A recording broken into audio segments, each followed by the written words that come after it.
গেল সন্ধ্যার পর থেকে খুলনার শিববাড়ি মোড়ে বিক্ষোভ সমাবেশ করেন ছাত্র জনতা। এক পর্যায়ে মিছিল নিয়ে রাতে প্রথম আলো অফিসে সাইনবোর্ড খুলে রাস্তায় এনে আগুন দিয়ে পুড়িয়ে প্রতিবাদ জানান। আরও জানাতে সরাসরি যুক্ত হচ্ছেন সহকর্মী হাসান ফয়েজি।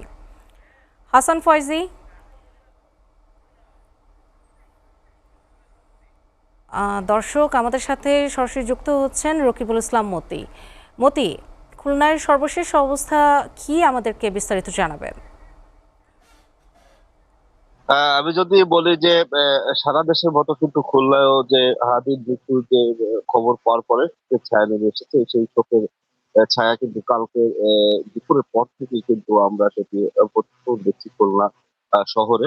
তারা বিভিন্ন বিকালে কিন্তু তারা কর্মসূচি দিয়েছিল। সেই কর্মসূচির প্রথম দিকে ছিল হচ্ছে লং মার্চ টু ভারতীয় হাই কমিশনারের যে সহকারী হাই কমিশনার আছেন খুলনায় অবস্থিত, সেখানে তারা লং মার্চ করে আসার কথা ছিল, কিন্তু সেইখানে কিন্তু পুলিশি বাধা দেওয়ায় এবং তারা কিন্তু সেখান থেকে তারা সরে চলে গেছে। কালকে রাত বিকাল পর্যন্ত ঘটনা এটি। এরপরে রাতে কিন্তু আবারও শিববাড়ির মোড়ে তারা কিন্তু ছাত্র জনতারা একত্রিত হয়েছিল, এবং একত্রিত হওয়ার পরে তারা কিন্তু আবারও ও এই যে সহকারী হাই কমিশনার অফিস থেকে সেদিকে আসার চেষ্টা করেছিল, কিন্তু ময়লাপোতা মোড় নামক স্থানে সেখান থেকে কিন্তু তারা তাদেরকে আবারও সরিয়ে আবার শিববাড়ির দিকে দেওয়া হয়।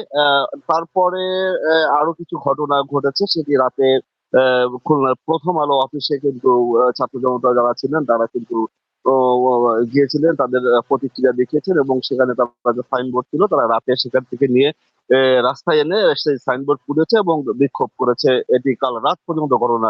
সকালের চিত্রটা যদি একটু বলি, যে সকালে কিন্তু আমরা এখন ভারতীয় হাই কমিশনার সহকারী হাই কমিশনার অফিসের সামনে আছি।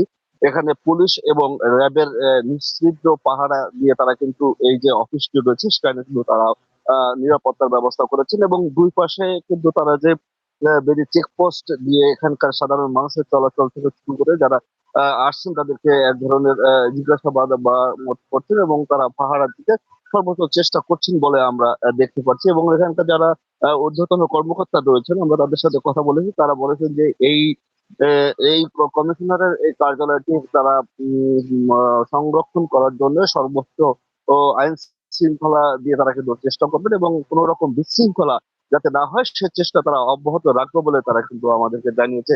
আরেকটি বিষয় জানিয়ে রাখি যে আজকে দুপুরের পরে কিন্তু জুমার নামাজ পরে কিন্তু মিলাদ মাহফিল হওয়ার কথা রয়েছে সারা দেশব্যাপী। সেই অংশ হিসাবেও কিন্তু খুলনাতে নিউ মার্কেটে জামে মসজিদে ছাত্র জনতা নামাজ পড়বেন, এবং সেখান থেকে তারা বের হয়ে রয়্যালের মোড়ে এসে তারা ওখানে বিক্ষোভ সমাবেশ করবেন।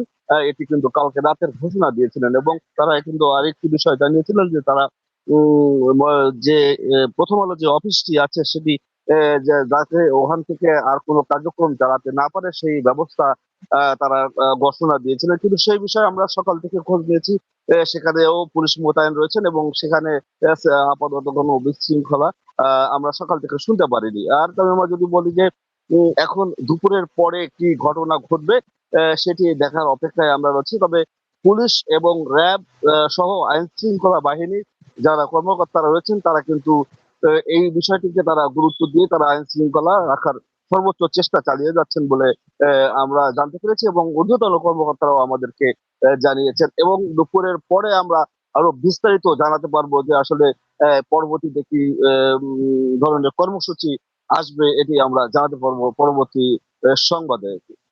তবে আমার কাছে খুলনা থেকে সর্বশেষ যদি বলি যে যে তার মৃত্যুর পরে যে সংবাদ হচ্ছে তার সর্বশেষ এই খবর আমার কাছে ছিল।